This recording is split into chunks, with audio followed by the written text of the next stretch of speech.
you think you're playing football? Do you think you're playing football? Do you think you're playing football? You are showing me nothing. Fires, Mike Sims, Walker, knocked down. Oh my God! Davis is going running all the way back. Auburn's going to win the football game. In trouble, he's going to be sacked. No, gets away. He runs, gets away again, goes to the 40, gets away again. Jackson takes it himself. Look at him dart back and forth. Oh! He broke his ankles. I have never seen this before in my life. Still looking. Firing. Near corner. It's caught! Denver, unbelievable. And welcome to the fourth down fiasco.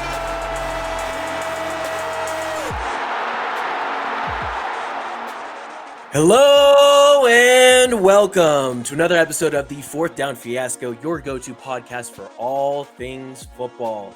I'm your host, the man who's trying his best not to get sick, Jordan Pryor. And with me are the two rising stars of the podcast industry, the man who's always sick and extra twisted, Danny Weber, and the man who is only sick, but only in the context of being cool, Tanner Vinsky. Say hello to the people, y'all. Hey. Hello. How am I always sick? I don't know. I don't understand that one. But Yeah, I feel like there's a lot of villains that are pretty cool that are sick and twisted. You can be like the Joker. It's fine. I thought you were saying like he had a terrible immune system. Like, yeah, that's what I understood. like he's a sickly but child. I could be a super villain. My villain arc is starting today, apparently. Fair enough.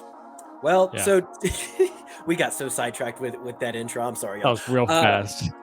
With that, yes, we are the rising stars of the podcast industry. We do ask that you rate us 5 stars on Spotify and Apple Podcasts. That is how we grow the show, and we need that. And we've got a lot of new listeners, thanks to the European League of Football. Shout out to all of our folks out there in Europe who took time to listen to our pod this past week. And South Africa.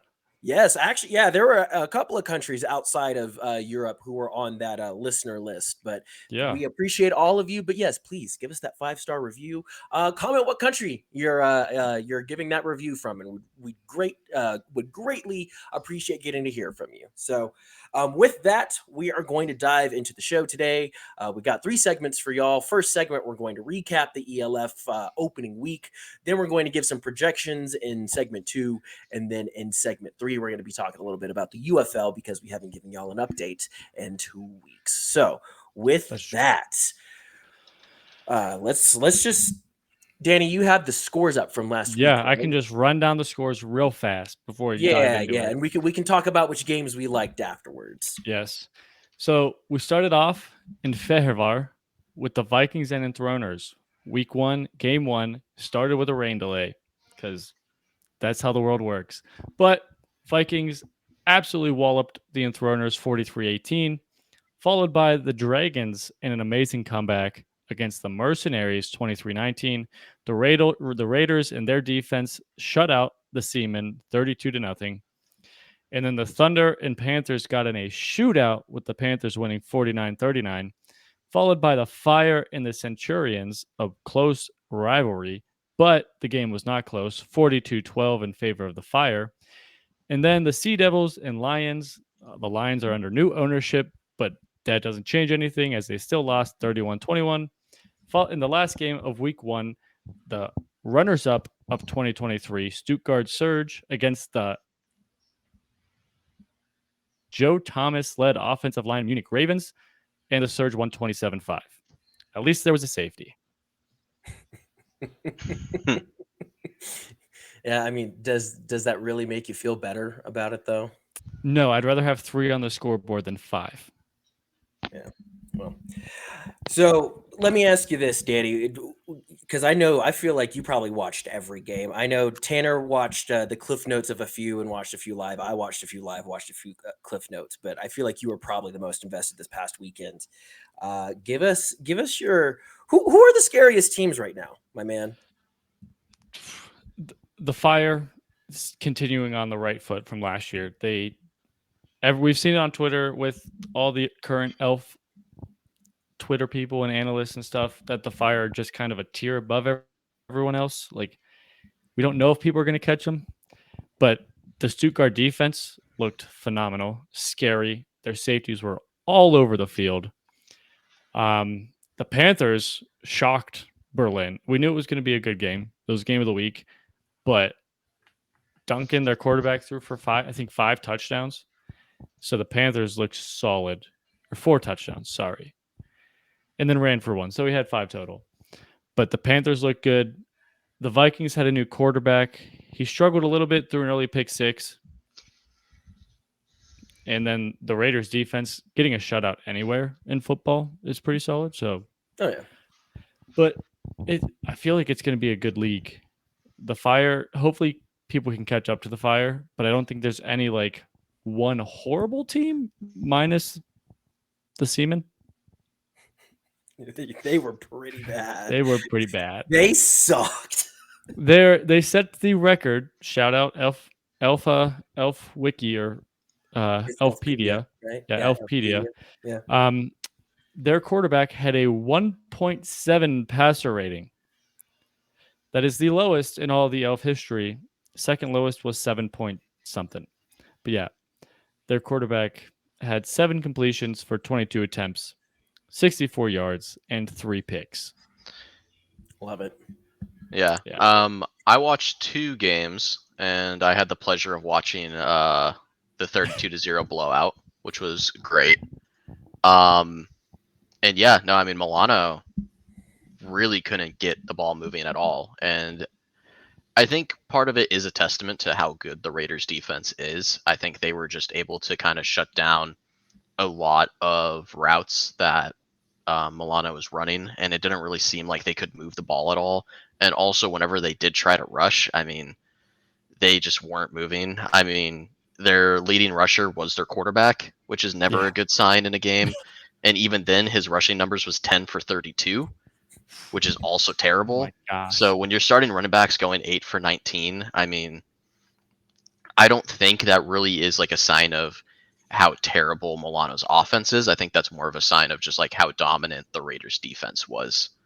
But yeah, anytime they would even get somewhat of a drive going, and it wasn't very often that they would get a drive going, it would just stall out, and there would just be nothing they could do. And a lot of the picks that their quarterback threw, Bronkhorst, I mean, a lot of it was just kind of, we're losing, we need something, I'm going to just try to spread the ball downfield, and it just didn't work because I think the DBs for Tyrol were just a lot better than the wide receivers were for Milano. So they might have a really rough season. I don't really know. Maybe against some of the weaker competition in the Elf, they might be able to be a little bit more competitive.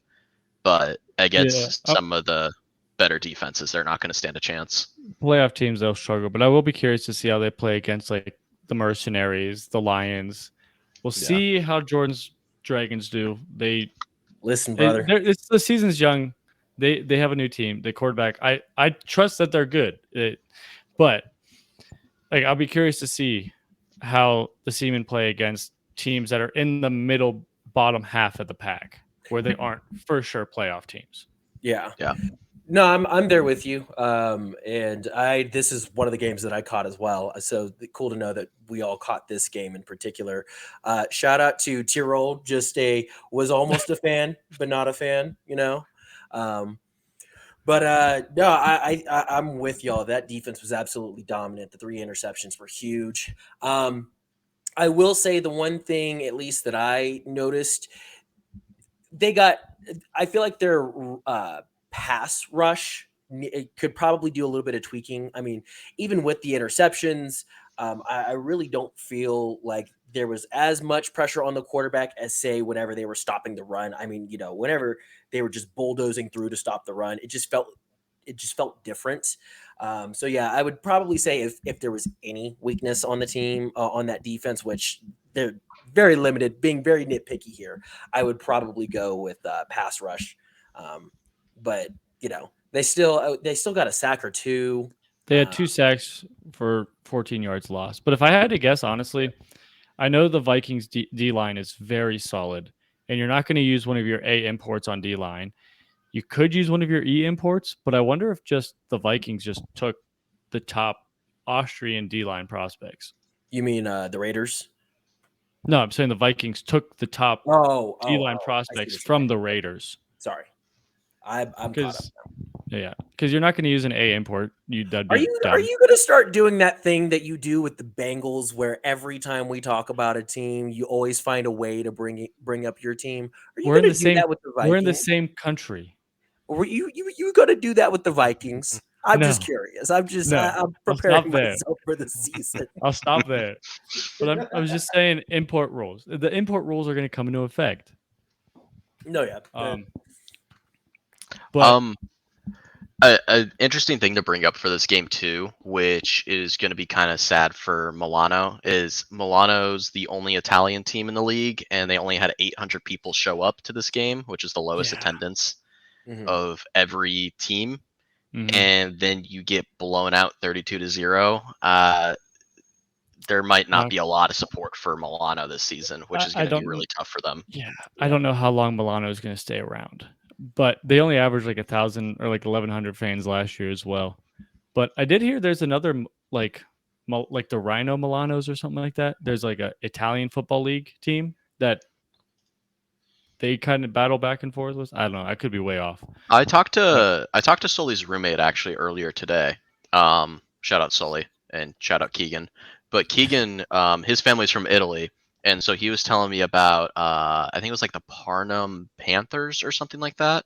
I think is their name. They're an Italian football league. Apparently, he would watch some of them growing up. They actually just won like the Italian like football league, and for whatever reason, they played it in Toledo, Ohio, which was kind of hilarious. Sweet. So, but shout out Ohio. Yeah, shout out Toledo. But yeah, he was saying, like obviously the football was rough, right? Like not American football to a degree. But I guess there is like a relatively successful Italian football league that does tournaments in the U.S., which is kind of funny. Cool. Most European countries have their own league. That's why the ELF started, is because every country was like, "Oh, we're the best American football team," and they're like, "Okay, let's prove it." Yeah. See, I hope eventually, once the league continues to grow and stuff, that they're able to do almost like a relegating process, or that would be. I wish America had relegation, to be honest. And if the ELF could grow to have relegation, that would be insane. That would make it so much more fun. I don't know how other people would feel about that. Like, Alex, if you're listening, please tweet at us and tell us if we're being idiots or not, or if you're on the same page. And anyone else, let us know, because we want your opinion on that. Because we could just be I don't want opinions. Let's relegate. Yeah. I think relegation's awesome. I mean, the Cleveland Browns shouldn't be in the NFL. I've been of that. I've been of that opinion for my entire adult life. Jaguars, like teams should get relegated. Alabama should be in the NFL, and Cleveland should be playing in college. If any sport could do relegation, it's Major League Baseball. Yeah, and I think they should. I think it'd be hilarious to have like send the A's down to Augusta. Like in the MLB. Yeah. We should preface this. We are brand new to the ELF. If you are just tuning in, we do not know many players at all, if any, besides like the Americans. So we cannot really break down on how they played. Maybe they had a really good game and we didn't know it, or maybe they had a really bad game but it looked good. So we'll say that. I do that even with sports that I'm good at. I'll talk NFL all the time. Brother, don't say this. I pull things out of my ass. What do you mean? Well, there goes our accreditation.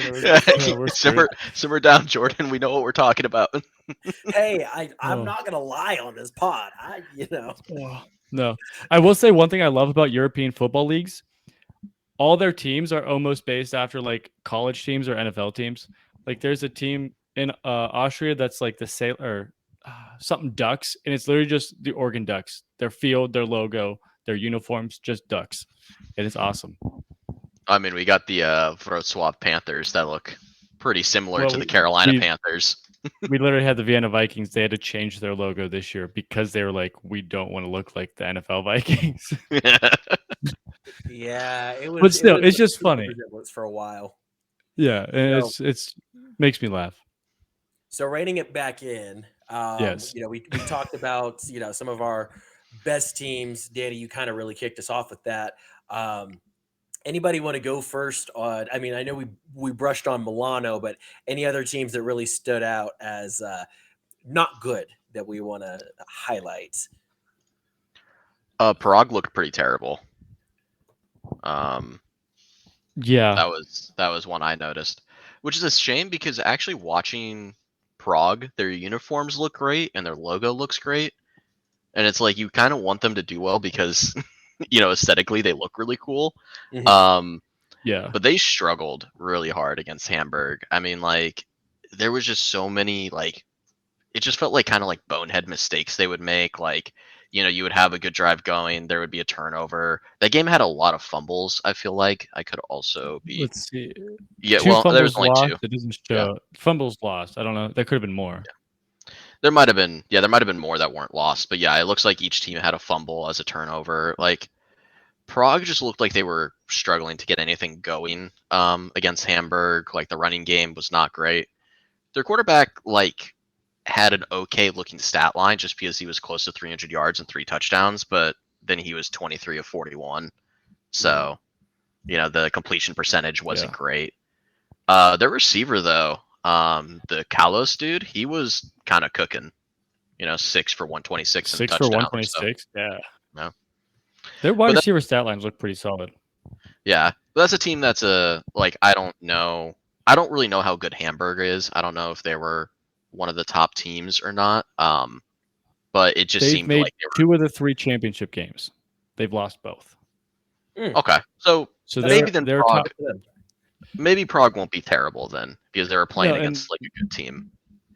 yeah, and Alex said last year the Prague under new ownership, they literally just didn't show up to a game last year. So first game with new ownership, only losing Hey, by at least 10 they were to a there. solid team. Yeah. What were you gonna say, Jordan? Oh no, I was just saying at least they were there. Yeah, No, today. yeah. Um, And I think this will kind of be like a Seaman or a Milano team where like against the middle of the pack, they'll be competitive. But if you put them against Rhine, Vienna, maybe Tyrol, Stuttgart, I think it won't be a very close They're game gonna unless the struggle. other Yeah. team doesn't show up, which is possible. It's football. it's not their fault that they're weak seamen. Nice. I'm sorry. I've been holding it in all day. Is there another team that surprised you guys that were supposed to be good and that decided not to show up? Munich. Yeah, I actually picked them to win that game. that was I thought that they were gonna, come out hot, and they didn't. They couldn't get anything going. Rushing, they couldn't get anything going. They couldn't get anything going really through the air. A lot of short gains, and then it was almost like Stuttgart was just kind of keeping everything right in front of them the whole time. Which, I mean, great game plan. And it would kind of boil down to it'd be 3rd and 2, and they've been marching down the field, and then incomplete pass, and it's like, well, the kickers aren't particularly great in this league either. I have noticed. we're gonna get onto like a rant topic here in a minute after we talk. Please. Yeah, we have Please. a couple of things. But Tanner, did you look at the history of the Ravens or anything? Did you know that the Ravens were supposed to be good? Only a little bit because of the interview we did with Alex. He said like they were his sleeper team and he thought they were going to be good. I knew Joe Thomas coached there, so I was like, well, their O line should be good, so they should have a good like running game. But looking at this is one of the games I didn't watch, so I didn't really see anything from it. But They their didn't get rushing too looks many terrible. sacks. Yeah, no I, sacks. I watched the game, and I can tell you the rushing was terrible. Yeah. Yeah, I mean. That's something I'm looking kind of around the league, and maybe it's because I watched the 2 games I worst fully games, watched were like the blowouts. But it doesn't really look like anybody can run the ball that well. Ryan did, but Ooh, 18 their for running back- 83 is still not a great average. Their running back though, Tunga, he is really good. Yeah. He just didn't. He had 18 attempts, 83 yards, but just wait, he'll have a big game. Vienna had a rusher, 22 attempts or 23 attempts, 99 yards, and 3 touchdowns. And Vroslav had someone who rushed for 131 yards and a tutty. Ooh. I was going to say, I definitely saw at least one dominant running performance this weekend. Yeah. But I mean, I still think like two teams that ran the ball well and the rest not. I think that's still something that, and I think a lot of it is you have 17 teams. The O-line talent's not going to be great. No, I mean, even in American football with having 32 NFL teams, there's probably about 20 competent O-lines, I would say. And that might be stretching it. That's stretching. Yeah, that's like stretching it. But like at least I 20 that can cut it like in half. block well enough to get like a good running game going, right? Yeah. So when you have a 17 team league in a continent that doesn't play a lot of or doesn't prioritize American football, it's not surprising that you're going to see only a few teams have like a competent O-line, you know? And they do handicap themselves with the American import rule, but that's fair. Like I'm not dissing that rule at all. No.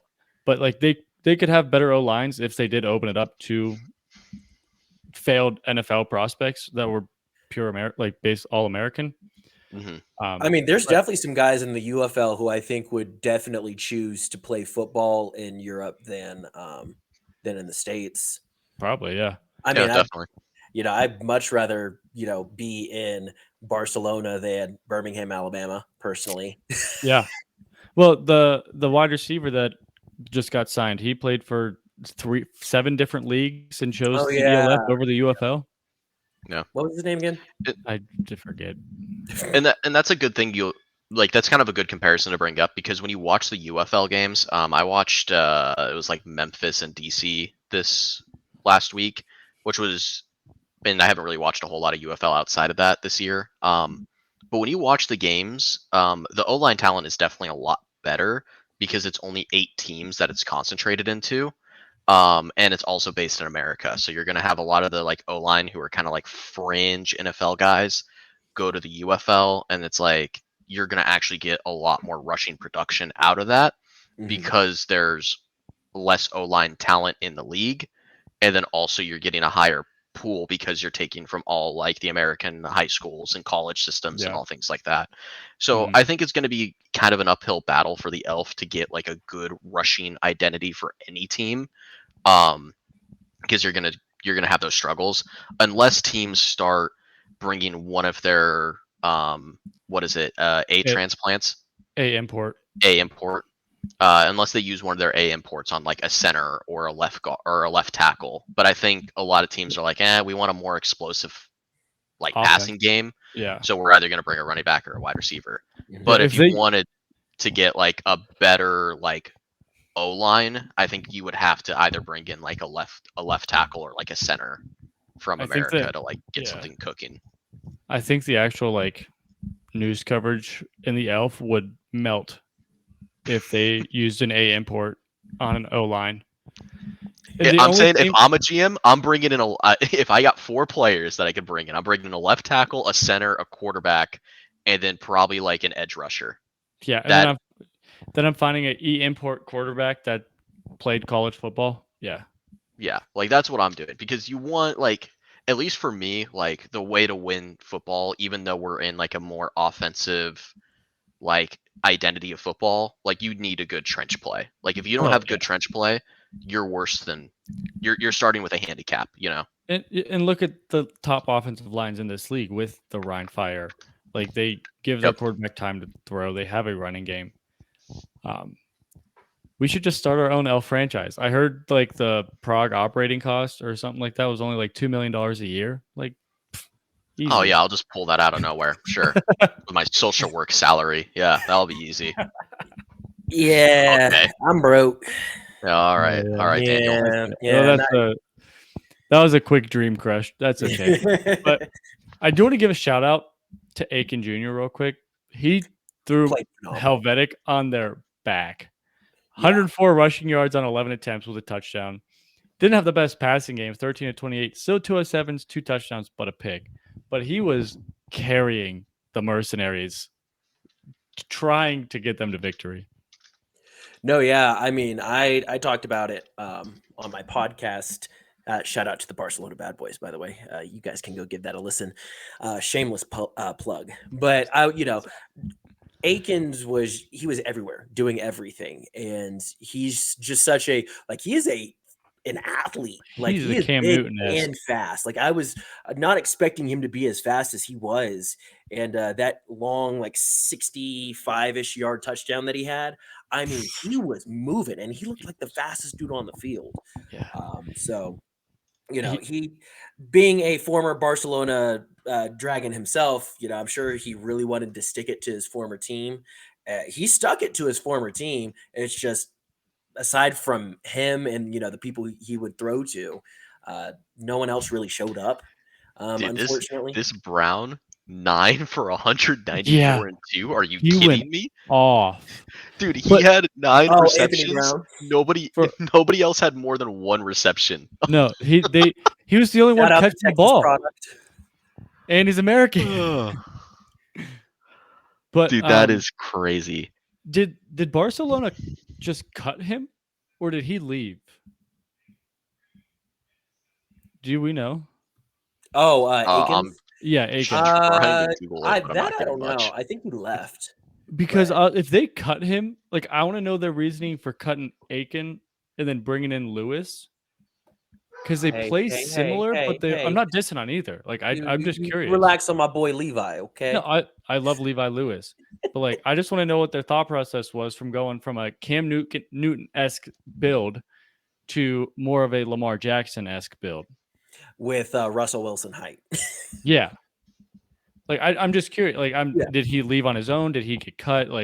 Because We might have to ask Alex. I'm not seeing anything online. Alex kept saying it was his revenge game, and when you only say revenge game when they did you dirty. Fair, yeah. Yeah, I mean, absolute animal. And I didn't realize Anthony Brown had that many yards. I knew he had the 2 touchdowns. He almost hit 200. That's crazy. Good for him. Yeah. Texas product. Yeehaw. Texas product. Yeah. There were 2 good receiving games. One not yardage wise, but average wise in the Vikings and Throners game. We had Nathaniel Robitaille. Shout out him. He is friends with all the big elf people, Alex, Nick Alfieri, and Silas, who dissed on Jordan during the Elf Live, which was hysterical. That's fine. But he popped off for 10 receptions, 174, and a long touchdown. But then the Vikings on the other side had Booyah. I think that's how you say his name. I could be wrong. Booyah. 5 receptions, 107, but 3 touchdowns. So not a lot of yards, but very productive. Hey, 3 tuds are 3 tuds, bro. 3 touchdowns is 3 touchdowns. But I'd love to go for 3 touchdowns in any game that I'm in. Yeah, I feel real good about myself. I'll be curious to see how this does play out. The Enthroners kind of look similar, not as bad as the Mercenaries, but they kind of heavy favored one guy. Mm-hmm. He doubled the reception than the second closest. And same with the Vikings. They just kind of targeted one dude in particular. And I'll be curious if that's a trend. Fair enough. I mean, I feel like there's, especially with some of the A imports versus other talent, but even some of the homegrown guys too. I feel like there is an upper echelon of athletes, and then there's kind of a massive drop off, and then there's all of you who should be your role players. And I just think that gap, hopefully, as the league expands, gets a little less drastic. But that's something that I noticed amongst a lot of these teams is, you'll have one wide receiver weapon, and then the other guys, you're lucky to get a catch out of them. Yeah. I expected. I go back and forth. I expected the tight end Flo Beerbomber, the one who just got back from the NFL IPP program. He only went 3 for 45, but he also, I don't know when he came back, but it was recent, so he probably just didn't have time to build with Holmes, who is new. Yeah. But I expect him to progressively get more and more targets and yards. But so keep an eye out. Fantasy tight end right there. Well, you know what? While we're talking about tight ends, granted, this wouldn't show up in a fantasy stat, but my boy McCluskey, threw one of the best blocks of the weekend for a touchdown. I'm just saying, that's not something that's going to really pop out on the stat sheet. But my boy McCluskey be moving folks. So what does throw up? There were 2 trick plays that went for touchdowns. I think it was a wide receiver and a running back both threw touchdown passes this week. It could have been 2 running backs, but still, I love trick plays week 1. Who doesn't? The Raiders pulled a trick play, I think, up like 24-0. Their running back threw it. The Panthers did something like that too. They were up 3 on like a third down with like I think they could have kneeled the ball out and won. I don't exactly know. I just looked at the highlights, but it was kind of funny like seeing the end of this highlight video and it looks like they're in the 4th quarter and there's not a time clock at the bottom and you see him pull a trick play with a wide receiver to throw a touchdown up 3 and it's like, all right, that feels pretty disrespectful. Bender 1 of 1, 12 yards and a touchdown. And then I don't know what's more disrespectful, kneeling it down by 3 or pulling out a trick play from the 33-yard line when you're up by like 20 something. Yeah. I feel like the Rolls definitely felt more disrespectful for sure. Yeah, I don't know the game state of when the Panthers did it. I mean, they might have maybe there was enough time in the game that wasn't like super BM, but just looking at the highlights, it looked like it was like, what are we doing here? Like, disrespectful. Berlin did have a chance to tie it at the end. I believe so. So it wasn't like the final drive the Panthers did it. It could have been the second final drive. Gotcha. Okay. Then that would make more sense. Shout out the Thunder returner. I don't know his name. He had 2 kickoff returns for a touchdown. One was called back on a ticky-tack kind of call. So he should have had 2 returns in game 1, which would have been absurd. The one return was pretty crazy. The one was crazy. And a big thing I'm seeing a lot too with this that makes the league pretty interesting is a lot of times in the NFL, just because people know their assignments a little bit better, obviously just with more football experience, you don't see a lot of like big returns either in the kicking game, but also like on interception or fumble recoveries. There was a lot of those. So like in a big example that was in the Tyrol game, they were in their end zone, the Milano quarterback, and he, 3rd down, he's got pressure all over him. He doesn't want to take a safety, hucks it like 40 yards. And usually what would happen is, interception, goes down at the 50, you got an arm punt, right? Yeah. Guy catches it at the 50 or like 45 or whatever and returns it all the way to like the 7.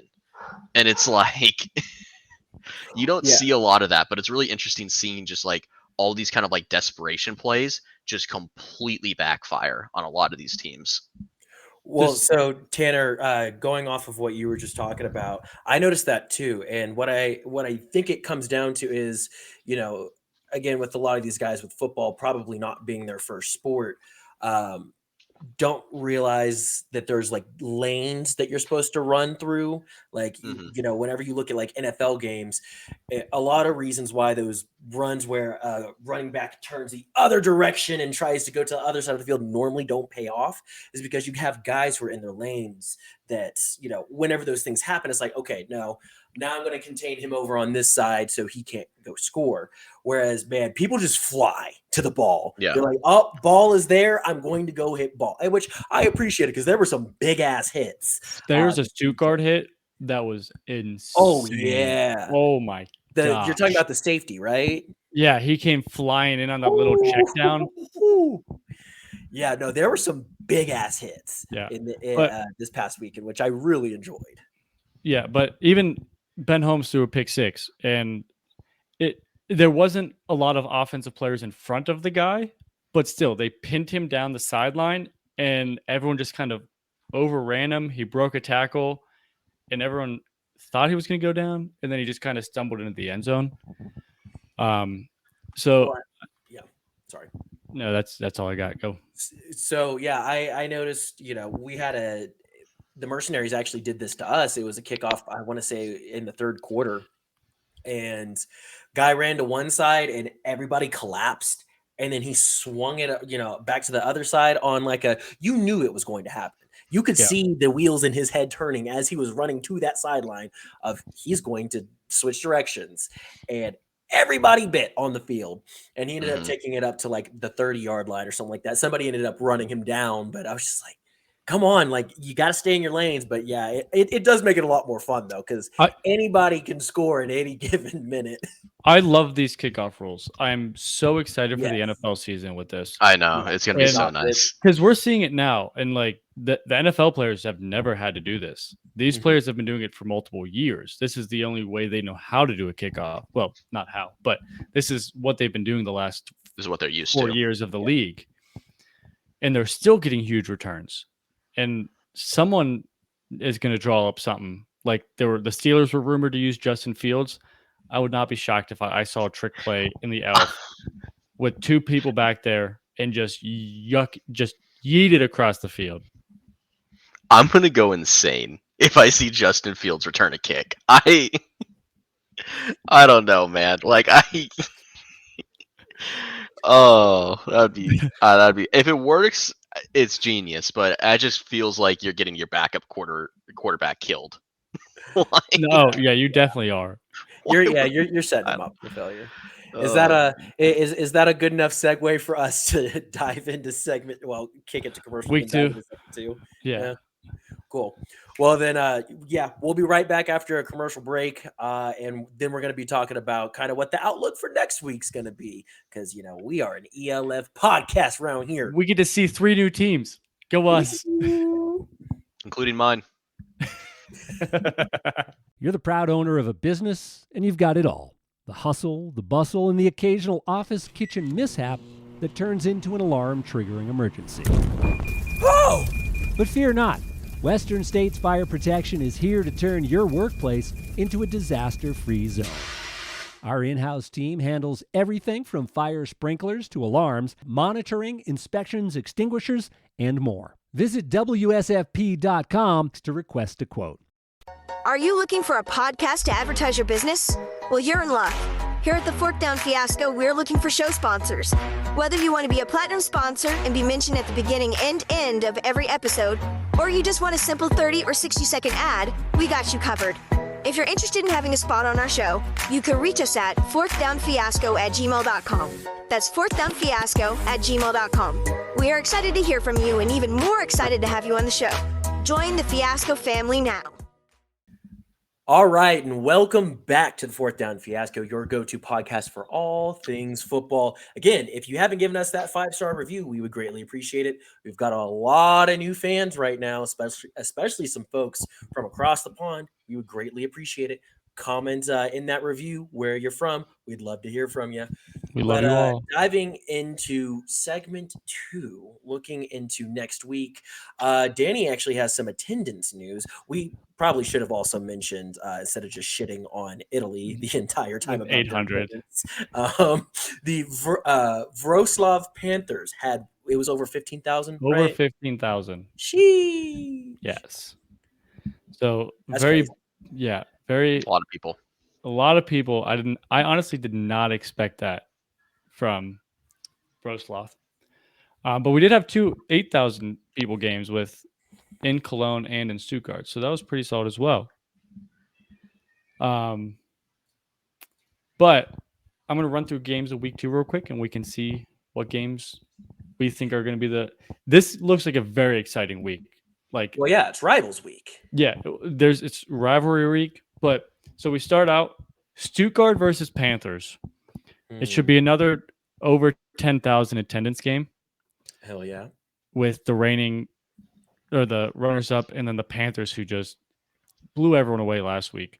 Then followed against the Battle of Austria, the Austria Bowl version. I've seen 4 or 5. I don't know if they've mixed up their numbers, but Raiders-Vikings in Vienna, but they're sitting around 5,500 people. Nice. Then we got your 2 teams, the Dragons and the Bravos' first ever European League of Football game. No attendance news on that, but that should be a good game. We got the Ravens versus the Seamen. We can see if the Seamen are good or if the Ravens are just bad. I would say that the Seamen is probably never good. Yeah. Then we got the Lions versus Thunder. Yeah. Lions So, versus Thunder, both looking for their first win. Then we get to see another new team, Paris, for us. Not new for the Elf, Right. but new for us. Paris versus Hamburg. Who's in Paris is Paris? supposed to be pretty good. No one right now because they're playing in Hamburg, Tanner. And then another two teams fighting for their first win, the Enthroners and the Centurions. And then to round off the week, which probably is going to be one of the best games of the week, we start and end well. The Rhine Fire versus the Frankfurt Galaxy. Solid week. This is Solid going to week. be electric. So, All right, Tanner, start us off. What games are you excited for? Besides, we all know you're excited for Madrid. You can say Madrid, but also say another one or two. Okay, I guess. I guess. I guess I'll not talk about that one. I mean, Stuttgart and Wrocław should be really fun, right? I mean, yeah, those are both teams that had really exciting. Well, I guess Stuttgart's game wasn't exciting, but they looked really dominant. And then Wrocław, I mean, they both look dominant in different ways, which I think will be a lot of fun. Like Stuttgart was very dominant defensively, and Wrocław was very dominant offensively. So, it's the immovable object versus unstoppable force type thing. We'll see what happens there. Does defense win championships? We'll find out. We will find out. And then obviously I think the Battle of Austria will be good. I think Tyrol and Vienna both had really solid week ones, and it's going to be interesting to see who goes from there. Again, it also is a rivalry that makes sense. Both teams are in Austria, so I think it's just going to be really interesting. I think it would be good for the league if both of those teams are just really dominant and really good, because that's just going to get a lot of attention. This game has a lot of history behind it. They've played each other like 30 times or something like that in the Austrian Bowl. So this is a big rivalry. But that's awesome. I mean, that any league's good to have a good rivalry, right? I mean, like Cowboys, Eagles, Steelers, Ravens, 49ers, Seahawks, right? Like, you just need those big rivalries to get things going. I didn't even mention the biggest one, Atlanta and New Orleans. And then the last game I'm actually kind of looking forward to, which is going to be a weird pick, is Prague and Berlin. Just because I want to see if where Prague is on the totem pole. Like, they seem to have a lot of things going for them in week one, but they were outclassed. And I wonder, and Berlin, obviously fell a game that they weren't supposed to. I wonder if maybe Berlin's on the downturn and maybe Prague's on the upturn, and we'll see what happens. It would be a huge shock, too, if Prague wins that game and Berlin starts the season 0-2, which would be really interesting to watch. Yeah. Jordan, what are your games minus your Barcelona game? Yeah, the obvious one I'm most excited about. Yes, you guys can talk about it in a minute. I'm just whenever we talk scores and stuff, I'll talk my shit. But for now, again, I'm kind of on the same page. That Stuttgart Wrocław game is going to be a lot of fun, and especially with how much Poland backs that team, it appears. I mean, that crowd's going to be rowdy. They're going to be loud. It's going to be just a great atmosphere. And so, wouldn't be surprised if there's an upset, but we'll get into that, a little bit later. I think the Battle of Austria is going to be awesome. And then one that I actually, Tanner mentioned it, but yeah, the Prague Berlin one, just to kind of see if Prague is really going to have like issues for the season, or if they actually have a chance to be competitive. And then the Enthroners Centurions game is going to be fun because it's going to be two really bad teams. That is going to be. It's either going to be like super low scoring or super high scoring, and it's going to be close, and it's going to be ugly. I feel like it'll be high scoring, but I have no clue. Yeah, we'll see about that one. Rhine Fire and Frankfurt Galaxy will be a good one. Again, with it being rivalry week, I think this is a good lineup of games. I mean, even with Munich and Milano, we at least get the opportunity to see if Munich's not going to be good this year. Like if the Seamen end up upsetting them and they start 0-2, like that's Not a good Or look. even if Munich wins, but it's close, Yeah, exactly. Like it's almost like AP like football pool for college. It's like Mhm.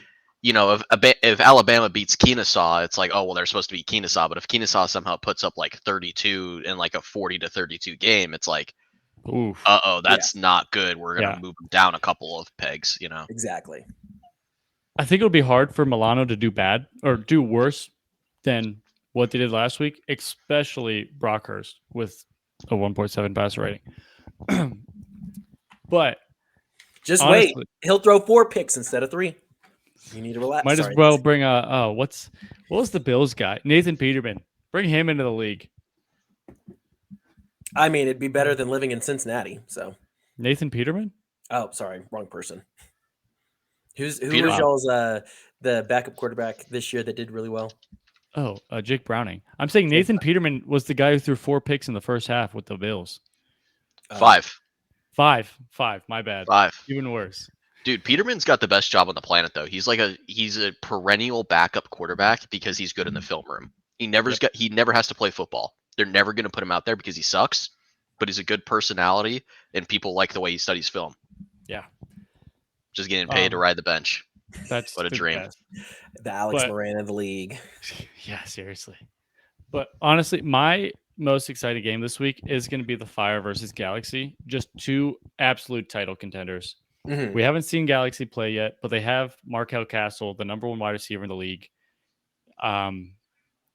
How many yards? I think he had like 1,400 yards or something. 15 is like he had almost 2,000 yards or something like that last year. I'd have to look up the stats. League leaders. Of course they fixed it already. Dang, I want to go back a year. That's sad. I can't. He popped off last year.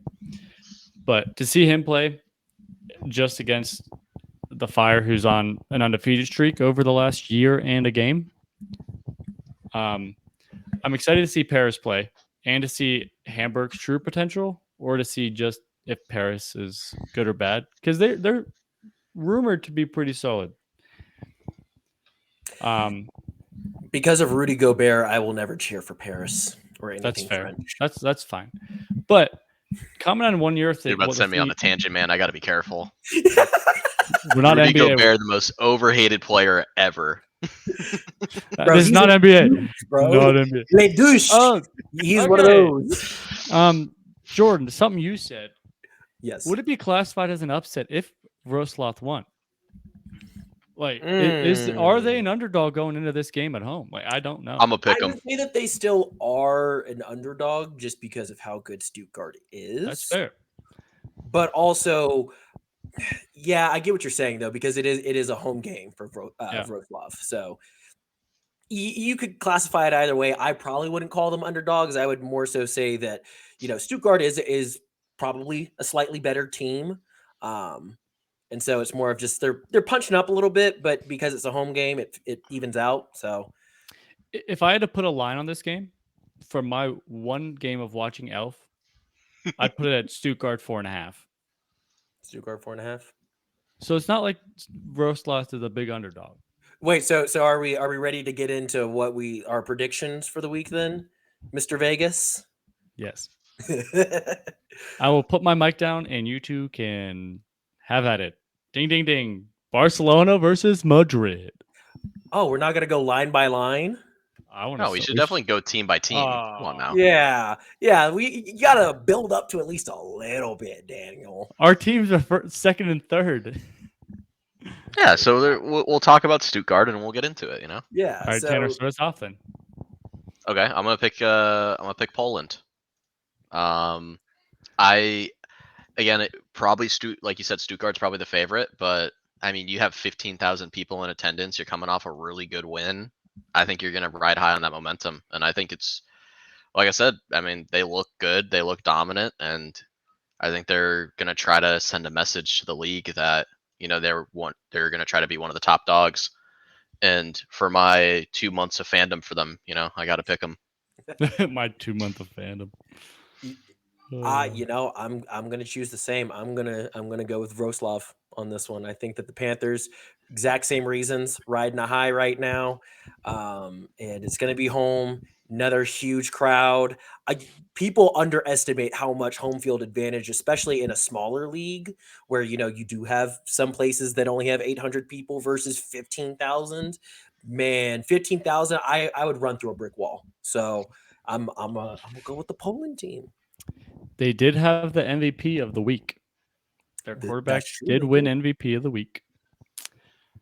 However, I'm going Stuttgart. Hey, I'm not mad. No, yeah. I just think their DBs are going to cause Duncan to struggle. And they're going to have to rely on the run game, which we talked about earlier, which is hard to establish in this league. Maybe they can. But they did have a run. They did have the. Oh, dude, go for it. Give it a try. I wanna give some flowers out to Brzezowski. Brother, I tried my best. I'm sorry, but I want to give you your flowers as best as I can. You went off last week, so I'm in your corner. Nah. You want to force the run? Force them to run.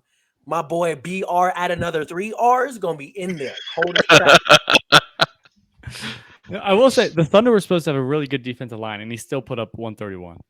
Yeah, my dude was zooming out there.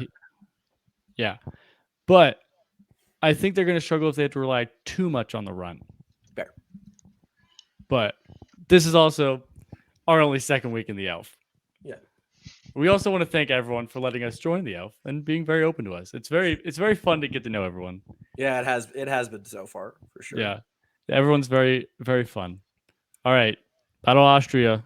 Either V4 or V5. You Is that a question? I'm going Vienna. I have to. At home.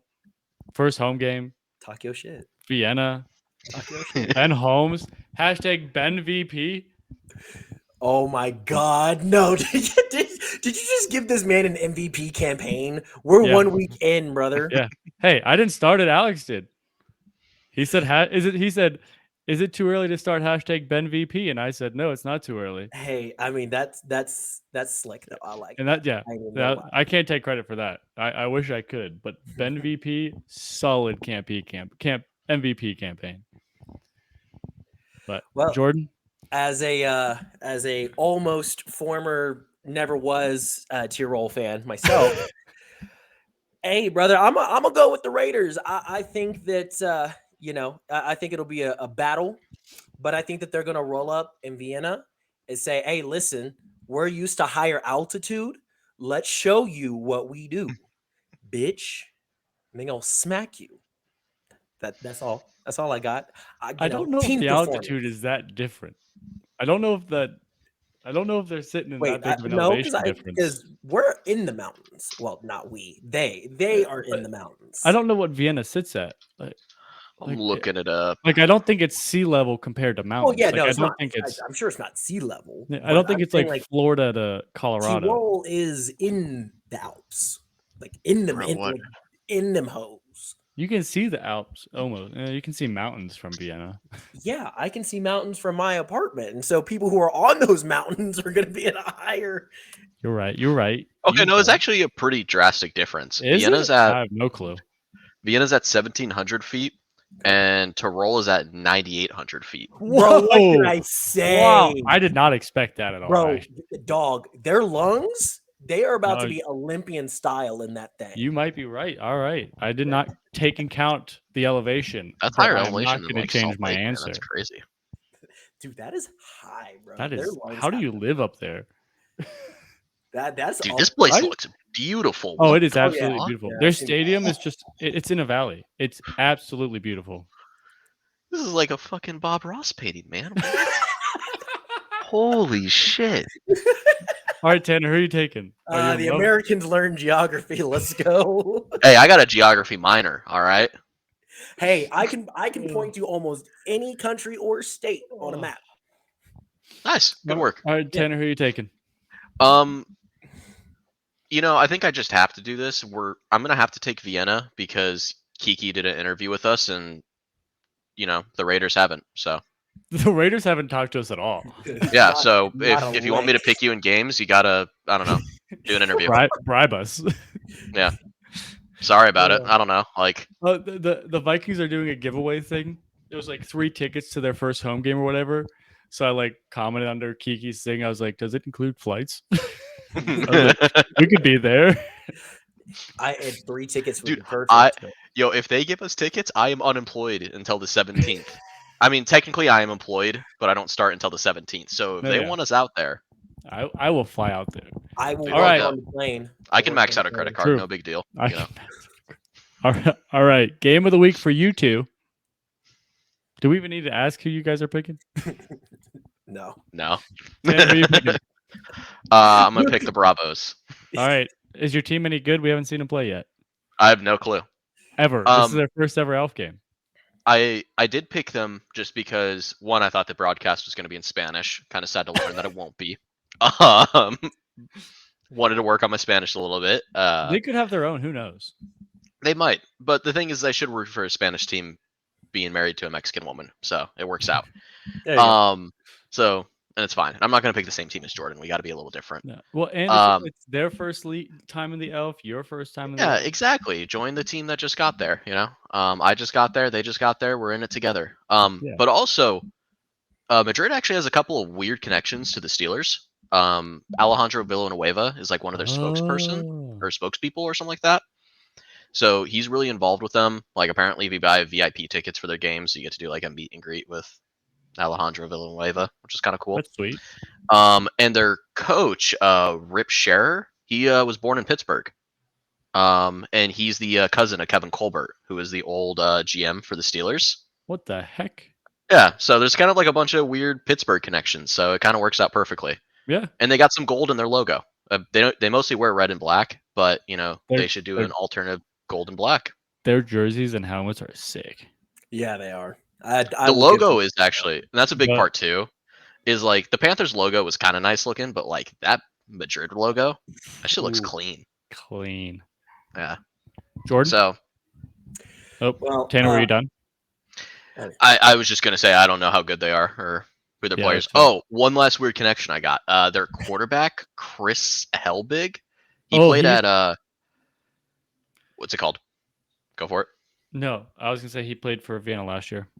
Oh, he played for Southern Utah in Cedar City. And I had a buddy who was down in St. George, and they know each other. So nice. Chris Helberg is good. Yeah. St. George is a beautiful area. Oh, St. George is beautiful. A lot of cultists, or I should not call. All right. A lot of FLDS down there, so it's kind of dangerous. There we go. Okay, Jordan. Wow. Who would have thought? But you know, I just want to talk my shit real quick. You know, I'm just saying, my boy Donadell about to go off. I'm telling you right now, 125 yards at least and 2 tuds in this game. Okay, that's just okay. And we just going right past all your DBs, and I don't even think it's gonna be close. I think we gonna roll up in Madrid, let our nuts hang, and call it a day. I'll be posting that when the Madrid Bravos win. Yeah, it's either going to be a really good or a really bad clip for you. Yep.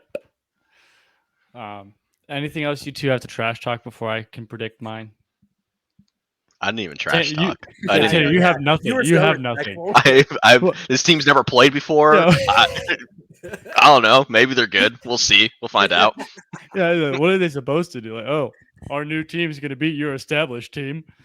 Yeah. Well. But the rumors are swirling. I've seen it a little bit. Madrid ain't going to be a playoff team, but they're going to be close. I'm going Madrid at home for their first game, week 2. You Fans did that only because I said Tyrol. You did that only because I had Madrid in my picking thing already. Yeah. I think that I want to pick the team that's never played before. Fair enough. And I've heard they have good players through Alex and who's the other guy who always releases videos? I forget. Shout at him. But they're supposed to be good. Fair enough. All right. Munich Ravens, Milano Seaman. Are we all in agreement of Munich should win? Munich should. Yeah. Yeah. Are we all picking Munich? Yeah. Yeah. Probably. In front of probably 700 people today or next week, because Milano's at home again. Oh well, so we all picked Munich. Let's guess how many people are going to be in attendance. I'm going to say 678. 678. That's very specific. I like it. Yes. If we're going to be super specific, I'm going to go 653. I'm gonna go 550. 550. I don't know. I mean, you lose 32-0 the first week with only 800 people. I think a lot of people aren't showing up for week 2. That's true. Yeah, I mean, it's definitely going to go down a good amount. So hopefully they have a competitive game. Like, because if they have a competitive game and it looks good, hopefully that means they get some better, like, attendance. Yeah, the only thing that's helping them is Munich is close. It's literally just a hop skip over Austria. Like if they're playing like Berlin or Paris or something, I feel like attendance would be really low. But I think some Munich fans are going to travel. Well, I was thinking about that, and I looked it up because I was like, well, if it's not a long train ride, then you definitely would be higher. But it's not. It's a long train ride. The shortest train I found from Munich to Milan was like 8 hours. 8 hours. There we go. Yeah. So, but a lot of teams are putting together like team things. Like when Vienna plays in Tyrol, you can take a bus. Like they put together buses and stuff. It's only a 5.5 hour drive, though. It's not that bad. They are the third shortest travel. I pulled up a thing. It shows all the travel. They are 344 kilometers away. Yes. No clue what that means. Me neither. We're American. Shout out to the American education. Fans of Elf on Instagram. For us Americans, can you put miles? No, I'm kidding. Yes, please succumb to our wishes. No, please. This is America.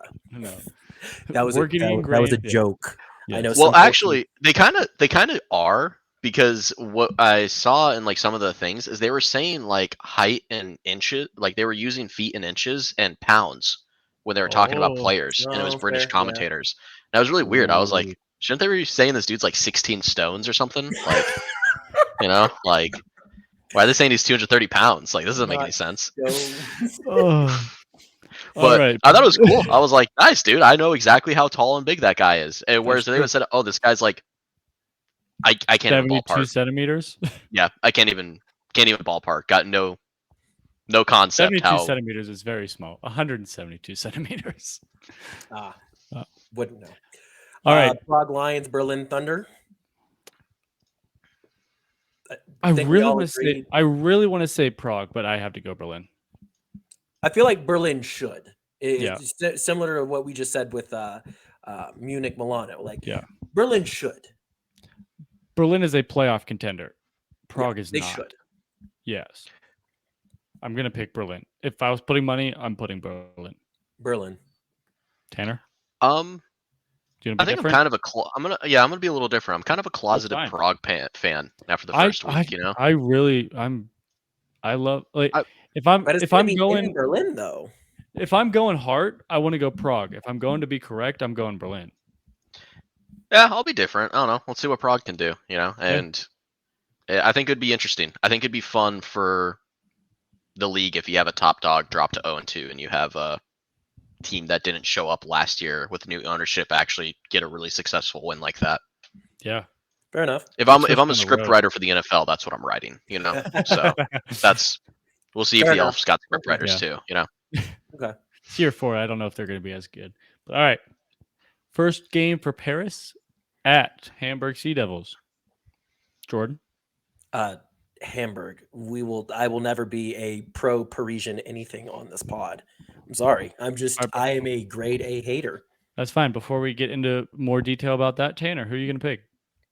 I'll pick Hamburg as well. I think that also helps my like the Prague truth, right? As if they lost to like a good team. Yeah. Right. So I'm going to say Hamburg will beat Paris. I'm going to be different. I'm going Paris. Ew. I like Paris. I'm sorry, Jordan. It's really only because of Rudy Gobert. I don't have issues with the We're not French even a basketball podcast. We're a football podcast. Okay, but we're currently playing against Rudy Gobert right now, and I cannot I stand don't that. care. Man, All right, but yeah, I'm going Paris. Just She don't. was right. I can't get into it, but I just don't understand why everybody hates Rudy. Bro, Like, he is the reason why the NBA. Did you see him cough into his hands? It was going to shut down anyways. it's just, I have agendas to push. He's also right. not that good. Farivar. He should not have been Defensive Player of the Year. Victor Wembanyama should have. Another Frenchman. I'm fine with him. I'm fine with him. Farivar versus Cologne. Battle of 0-2. Both teams that got destroyed. Both against title contending teams, though. So, Tanner, start us off. they both got destroyed, but I think Ryan, like we've been talking about, Ryan's a step above everybody else. Yeah. And they like at least put up some points. I mean, I guess Farivar did too. I don't know. Farivar is like a relatively newer team, right? They haven't been in for too long. I think this is their second year. Yeah. I don't know. I think Cologne, again, it being a German team, they're going to have more support. It's going to be at home. I think more likely than not, I think Cologne will probably win that game. Yeah, I agree. I'm going to go Cologne. I watched almost the full Farivar versus Vienna game, and from what I saw Cologne play, they should beat them pretty easily, but I could be wrong. I'm going to be different this time, and I'm going to go with the Enthroners simply because I think they have a slightly better quarterback. I do like the Enthroners quarterback. I'll give them that. That's true. Yeah, that's a good point. What did the Cologne quarterback do again? Hold on, let me look it up. 19-31. Quarterback threw for 236 a tud, no picks. So I'm going with him just because his last name is Weed. Whose quarterback's last name is Weed? Cologne. Nice. Yeah. And they have a Schumacher. Oh, Schumacher. Yeah, and that's spelled that's like weed. Okay. Yeah. Still doesn't change my vote. I'm still going in throne. But that's fine. All right. Battle of could be last place. And then the game of the week to round off week 2. The Rhine Fire versus Game 1 Frankfurt Galaxy. And did you say that this was another one that was going to have like 10,000 attendance? Sick. I think they're currently at like 11.5. Sick. So, Jordan, here you go. Reigning MVP or not MVP? Is he the MVP? I don't know. I'm going to go with the Galaxy on this one. Best wide receiver in the league. And I think that crowds matter, and I think big numbers in your crowd matter. And so, yeah, I think that if you're going to pack it out with, over 10,000, 11,000 plus fans, I'm going to go with the team that's willing to run through a brick wall for their people. I think Frankfurt also just announced that they're bringing like a marching band or something. Like for now on at home games. I want like a SpongeBob marching band performance, please. And I can imagine they're just going to play like the whole game. Yes. Oh, that's cool. Yeah. Tanner, who are you taking? We haven't seen Frankfurt play, so you're throwing a dart. Yep. But I will go with Frankfurt. I think it's one of those things where you're starting the season off at home. You want to send the right message. You want to make it work. They're one of the contenders. They probably can compete with Ryan. I bet Ryan's going to be one of those teams. How many weeks do they play in the Elf again? 12, I think. 12, or it looks like 14. So they probably play 12 games. 12 games. Each team has 2 bye weeks. Wow, the NFL should do 2 bye weeks. It's crazy that these guys got it right before them. Yeah, seriously. It doesn't surprise me that they got it right. But like Ryan could be one of those teams where they end the season like 10-2, and this is like one of their losses. That's kind of like what I'm seeing. Like that's kind of how I see this game going. Like I think, Ryan's going to finish probably a 1 seed, like 10-2, but this is just going to be a really hard matchup early in the year. I feel like this is one that would make sense that they would drop. Yeah, that's fair. Every team's bound to lose sometime. Might as well lose early. Yep. Don't start 11-0 and then get blown out in the wild card. Yeah, that's true. Yeah. But I say we vote to drop the UFL segment and just rant about the bad things about the elf real quick, as we just talked about all the good things.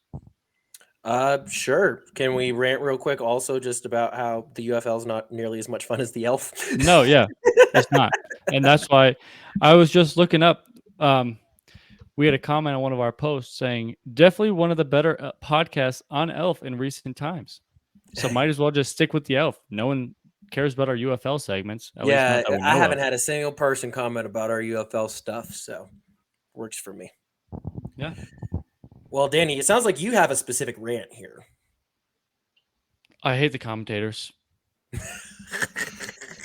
Wait. No, I don't hate all. There was one good one. I do want to shout out. I want to shout out my boy real quick because he did a Yeah. great job on Barcelona's. Where is he? Joey Lindstrom. But he also was an American who does American football commentating stuff. Before I just tank us, I don't hate the commentators. I hate your equipment. Get better mics. That's all I care about. I can't listen to a game.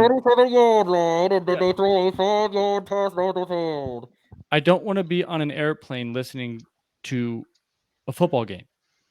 Like, this mic is $30. If the elf can't afford that, that's an issue. Yeah. And that was a good point, just with it being a little scuffed. Like, I couldn't listen to the audio just because it was so difficult to listen to. And like when I'm in public, even if I put like an earphone in, because that's what I did for the Tyrol game, is my wife and I were out in Augusta this weekend. And I was like, oh, well, I'll try to watch a little bit of this game. These guys are probably not going to be watching this game because their teams, it was like sandwiched between your guys' teams playing. Yeah. I was like, oh, I'll make sure I'll get this one covered so we can talk about it. And I had an earphone in, and like, obviously I'm hanging out, walking around a city, and like, I'm kind of like seeing it here and there. But like the commentator, like the mic quality is so bad and it's so unreliable that like I couldn't keep up with the game to the point where the scoreboard didn't update. I didn't see the touchdown get scored, and I thought that they missed a field goal because you the commentator we got called out on it. Yeah, because I like literally couldn't keep up, and I'm like, what the hell? They missed. I was like, that looked like an extra point, and they missed that.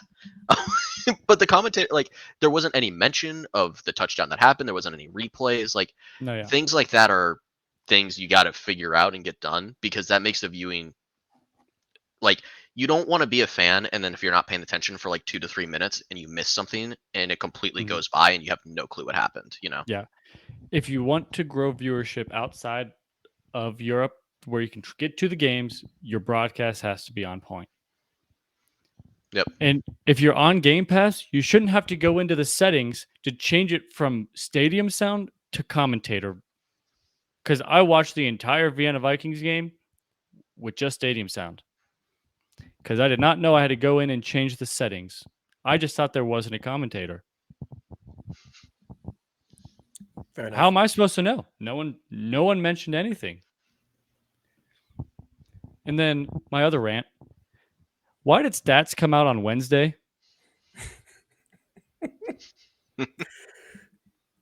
I don't look at me. I'm just.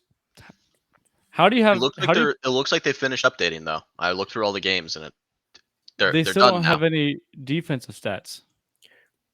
Honestly, I quite enjoyed just doing my pod talking about the eye test. I like the eye test. It's a lot easier to talk about. But like, how do you plan on doing fantasy football and letting people release players on Tuesday and not have stats until Wednesday? That's fair. Like, you are a professional league. At least get them out Sunday night for the Saturday games. My one complaint / rant, bro, the kickers. Yes. Listen, I am not saying that I am by any means a world-renowned kicker, but I have kicked my fair share of, well, we didn't call them field goals in rugby, but essentially field goals. There are enough soccer or football, not American football, but football players and rugby players in Europe. You can find a kicker damn near anywhere. I promise. At least somebody who can consistently hit extra points. Because I understand, some of these, like the field that they played on for our game was very thick. So, like I understand that there's variations between how the fields are kept and things like that. But I'm sorry, chip shots, there should be no missing of chip shots. Yeah. You got enough leg talent on that continent. Yeah. Edel told me the other day that he hit a 40-yard field goal just for fun. Our Broncos correspondent. I could, if you let me stretch beforehand, I could hit a 35 right now. Yeah. But I think the Vikings kicker, missed 4 extra points. Maybe 3. Yeah. Come on, so, man. Yeah. But I think I'll give them a little bit of leeway here because again, we're looking at it from an American viewpoint. We're absolutely, I know you guys in middle school and high school, while like you were just dicking around, you probably jumped the fence and started kicking field goals at your high school stadium, right? Oh yeah. Like probably a couple of times, right? I feel like most American teenagers get really bored and get kind of drunk off of really shitty beer and will jump and start kicking field goals, right? So it's kind of hard because you're not going to really have that in Europe, and you're not really going to have the culture of knowing, because there is definitely like it's minuscule mechanics, but there are mechanics to kicking a field goal. No, yeah. Like you got to kick it a certain different type of way. It's not kicking a soccer ball, so I'll give them a little bit of leeway in that it's probably a big adjustment and people don't really know it. But in year 4, we should see a little bit more consistency. Mm-hmm. I will say, I'll give you UFL props, and this goes to being an American field goal kicker. What was it? What team had 2 50-yard field goals week 1 of the UFL? They were 2 60-yard field goals. 2 60-yard field goals. Because they iced him, and then he hit it again. Yeah. But back to Elf. I will say, there's a loophole in the rules that the Raiders use to get a kicker. It is, what was he? Is he like Italian or something? I forget what nationality he is, but he's never played American football before. But the Raiders signed him to be their kicker. And because his first ever football game will be played in Austria, he counts as a homegrown talent. That is bullshit, but I like it. Hey, got to do what you got to do. That's the Vikings signed the D-line, Thomas Schaefer. Mm-hmm. He went to high school in the States, but he was born in Vienna. So he played at Stanford as the D lineman. That's BS. Fine. But he counts as a homegrown talent. That's BS, but it's fine. Yeah, he should count as an A import. I'm sorry if you played, because he did. You said middle school ball even.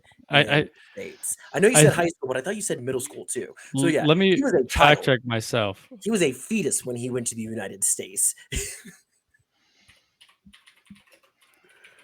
But there's teams using some loopholes, and that's it. Now I'm just going to start targeting people whose like parents were, on military bases and just be like, this second string quarterback in the NFL was, born in Germany. Yep. He was born in Germany because he was stationed out there.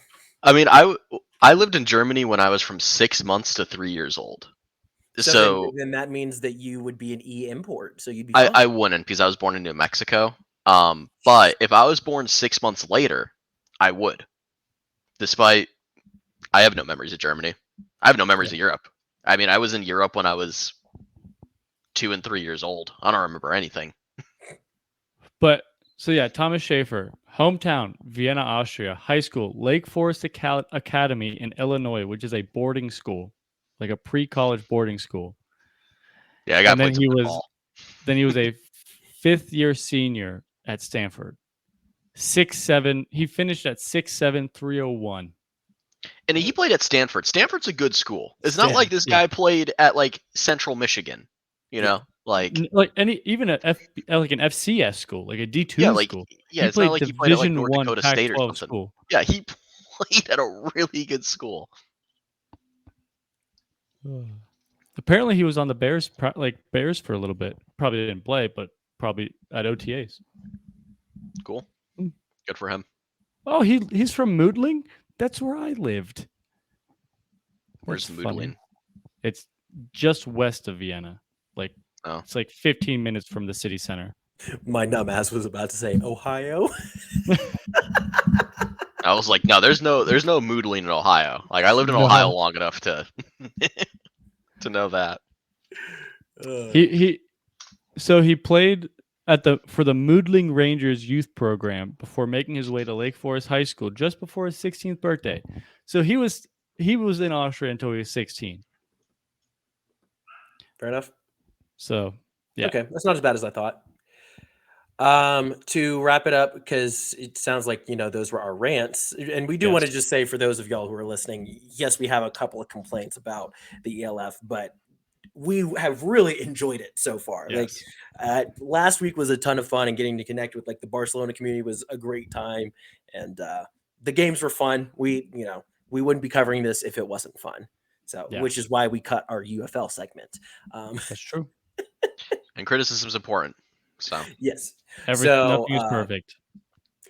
But y'all, before we send it out, do we want to everybody say what they think the best game of this upcoming week will be, and then we can end it there?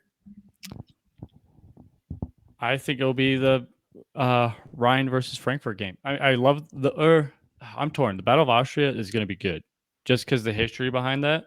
Mm-hmm. But like, they're both playoff teams. Yeah, I'm going to go Battle of Austria. I'm a Vienna fan. I'm going Battle of Austria. Okay, Tanner. I'm gonna go with the first game of the week. I think Stuttgart and Wrocław is gonna be a really fun game. It's just going to be hard. There's a lot of good games this week. I think mine's going to be the Rhine Fire and the Frankfurt Galaxy. I think that is going to be an absolute bloodbath, and I'm excited. Yeah. So, well, cool. Thanks so much for listening to the Fourth Down Fiasco. This has been Jordan, Danny, and Tanner, your three favorite dumbasses, saying until next time. Peace.